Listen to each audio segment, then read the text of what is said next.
Very pleased to bring in Jon Sauber from the Center Daily Times. John, always a pleasure. Thanks so much for your time today. Yeah, happy to be on, and thanks for having me on, Steve.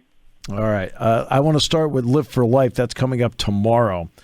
When you've gone to that in the past, what are you looking for as a reporter? I know the fans are looking for certain things, but what are you looking for?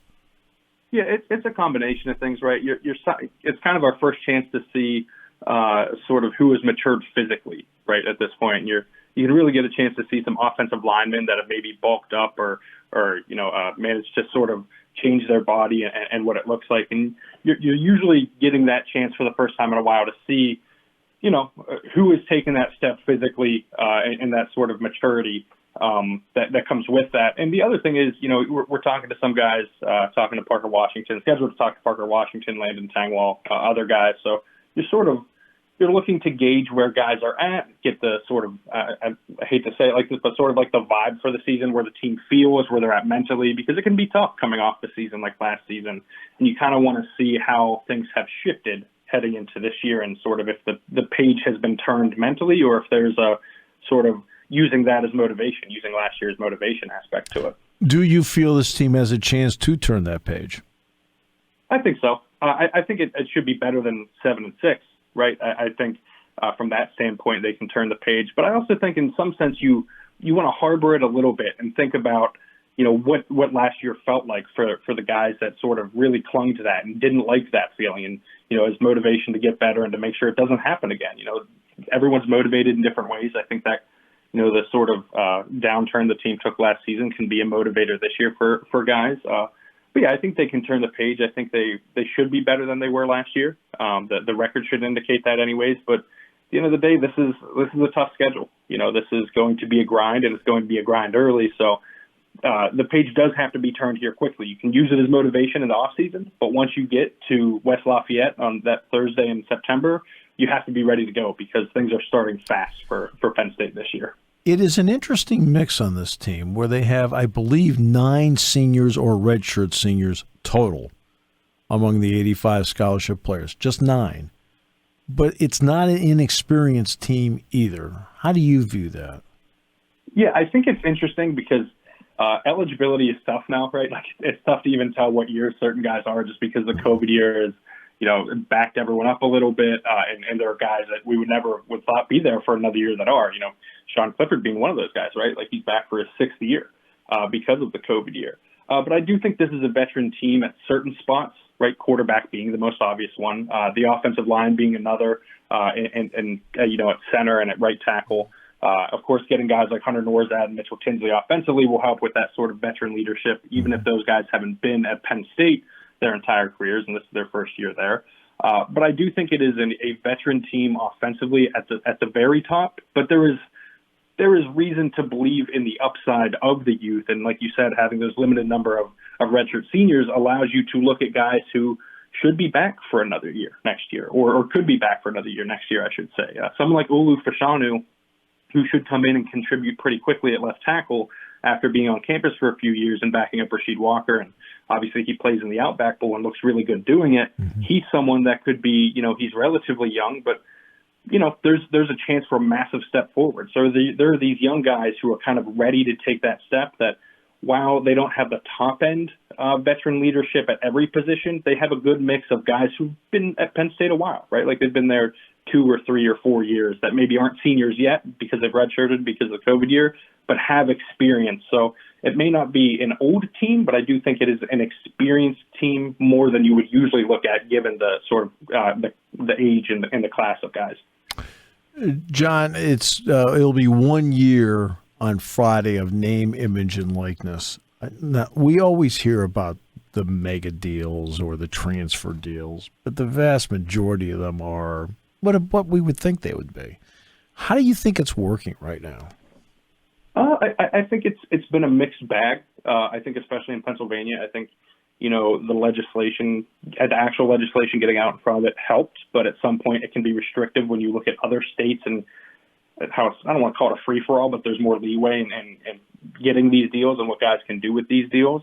But I think, like anything that is an abrupt change, it takes a while. I think Penn State has been, in some sense, a little bit behind, but it seems like they've been catching up of late. Like you mentioned the mega deals we've seen with guys like Jaden Rashada at Miami and everything like that, the numbers can get big for these guys at the top of the roster. And Ryan Day from Ohio State said that he needs at least $13 million to maintain his roster. And James Franklin said the number's bigger than what's been bandied about. And of course, that's the number that's been bandied about. So it's going to take some time, I think, for people to adjust to that reality of it. And it's kind of to be expected that it took Penn State a little bit to catch up. And I still think they're catching up in some standpoint with that. But I think generally it's gone well, right? The kids who have been able to make money have taken advantage of it. And there are kids that are even lower on rosters that are able to make some money. It may not be these mega deals, but it's, like you said, it's what you've expected.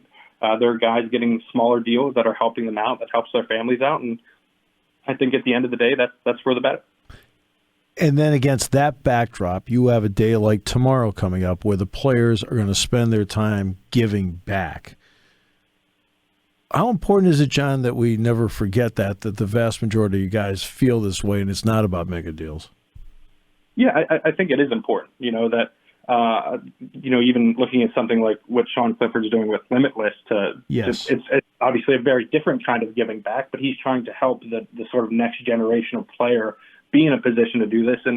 And frankly, it's easier for guys to, give back financially when they have more of a financial windfall themselves. And tomorrow is a different standpoint, right? It's not their own financial giving back. It's they're putting the effort in to raise money, with Lift for Life and everything. But I think giving guys more opportunities to give back by them having more in the first place is a good thing. It can further benefit the community when someone like Sean Clifford is getting involved at that level and helping guys, make more money that they're able to give back to the things that they want to give back to.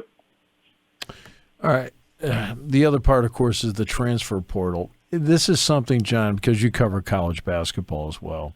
College basketball has been like this for a long time, where I've always referred to April as the waiver wire. I've said that for years. What is that? What is that doing for the game? And do you think that college basketball has never really settled down? I can't picture college football settling down either. Do you?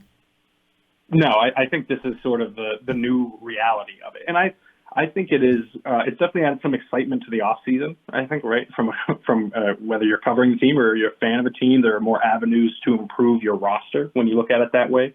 A team that has a hole like Penn State had at wide receiver, losing Jahan Dotson, they can go out and get Mitchell Tinsley, and that frankly wouldn't have been possible beforehand. I believe he graduated, so with him specifically, he might have been able to, but it wouldn't have been as easy. Especially before the graduate transfer stipulation that was added before the portal became in vogue with not having to sit out as long as you're your first transfer. So I think it's generally a good thing. I as someone who transferred colleges, right, and I wasn't a student athlete, like I think kids should be able to go where they want to go to school, motivations aside. I think you're allowed to be motivated by what you want to be motivated by, but I think it's added some excitement to it. Like you said, college basketball has been this way forever. I think calling it the waiver wire is an excellent way to put it. We've been seeing this for a very long time. It's increased that waiver wire in college basketball for sure. We're seeing even more movement now. But with college football, I think we're going to continue to see this, this be a major part of the offseason. And coaching staffs will have to adapt. They'll have to sort of, as James Franklin put it, understand their roster, right? And keep track of it, know where their guys are at, know what they're feeling. And, I think, again, that's only going to be a good thing in the long run as guys have more options and are able to sort of have more control of their own destiny and what they want to do with their college life. You're being humble, John. When you transferred, you were highly sought after. I appreciate it. Okay. So I'll get to basketball now. Penn State's going to do a reseat. They're going to take the student section and going to flip it behind the benches. With TV, with cameras pointed toward benches and, of course, the students back there, what can that do for perception of atmosphere in the building? I think that is enormous, right? I think this is, we don't know who initiated these conversations or anything, but I think doing this is sort of long overdue, quite frankly. As someone who used to go to basketball games as a student, I remember, wondering why the students weren't behind the benches. It seems like the logical place to put them, having them, like you said, on TV in full view, because it is a pretty good student section. It's filled for most games, and yes. I think Penn State basketball fans and Penn State basketball fans that are students especially get a bad rap for, they don't show up or whatever, but that student section is generally pretty full, and putting that on camera is only going to help. It's only going to help with the atmosphere. It also injects some excitement, right, for students to be encouraged even more to go out now, because, it's fun to sit behind the bench. It's fun to have that view of things. And I think it is going to make a big difference from an atmosphere standpoint. It'll engage the bench itself more. There'll be a more active, crowd behind the bench and getting those guys involved more and cheering them on and just being involved in the game more. And I think that's a good thing, because the arena hasn't always been the best for basketball, but I think there are ways to get sort of the number of people in there to optimize it and have them laid out in a way that's optimized. And I think this is an important first step to that. Yeah, I've talked about this for 20 years, John. I've been around for a long time. But I've talked about it for 20 years, because I know which way TV wants to shoot it. And anybody who's having their seat moved and is upset about it, your arguments are valid. So I do not want to discount anybody's feeling about that at all. Your arguments are valid. That's been your seat. I understand that. But long term for the program, this is my opinion, John. You can disagree or agree. But long term for the perception of the program, this is the best move to make. Absolutely. I think, like you said, being upset that your seat is moved is valid. Like if you really enjoyed sitting behind the bench. But I think at the end of the day, it is if you're buying those tickets, you're invested in the program, right? You want to see the program succeed, and this will help the program succeed in ways that we probably haven't seen. A potential sustainable success, and it may seem like a small thing, but those small things add up. And so I think like you said, it's perfectly reasonable to be upset if your seat is being moved. But I think if you really are invested in that way, then you'll be able to see sort of the forest for the trees, that this is what's best for the program in the long run. And getting those tickets is an investment in the program in some sense anyway. So I think at the end of the day, it will be beneficial for all parties. What everybody knows right now is the Charleston tournament, which is a really good field, at Clemson and Butler here. So at least that's the part that people do know to this point. What can that non-conference schedule tell us about what kind of team they have going into the Big Ten? Will they be challenged enough? Yeah, I think so. Butler is. I think that might be more exciting for people like me, right? Who the storylines of Micah playing against or coaching against the school that he spent time at under Brad Stevens, but right. That's exciting to me. But I think Butler should be better this year. Thad Matta being the head coach now should give them a little bit of a boost.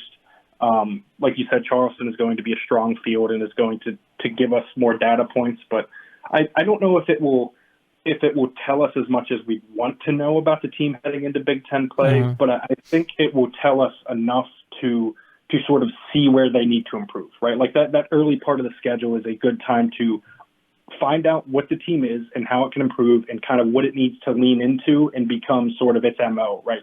Last year, we saw that they needed to slow the pace down, there needed to be a half-court offense, and they needed to grind you out defensively. And we learned that based on them there were a couple of up-tempo games early on that didn't go well, right? And you found out pretty quickly that they needed to slow the pace down to be successful. So I think it may not tell us how good they are, but it may tell us what they are. And I think that can be just as valuable, in determining sort of what they can be next year. Yeah, Eric Hunter's going to transfer from Purdue to Butler. Manny Bates is transferred from NC State to Butler. Clemson's got a couple of kids that are, Clemson's, they've actually had a couple of kids transfer out that they wanted to keep. So that'll be interesting. They've never played at Little John either, because the one time they played down there, Little John was being renovated, and they had to play in Anderson, South Carolina. So, yep. I was a witness. I've been a witness to a lot, John. Always a pleasure, John. Thank you so much for your time. Appreciate it. Look forward to seeing you tomorrow. Thanks for having me on, Steve. See you tomorrow.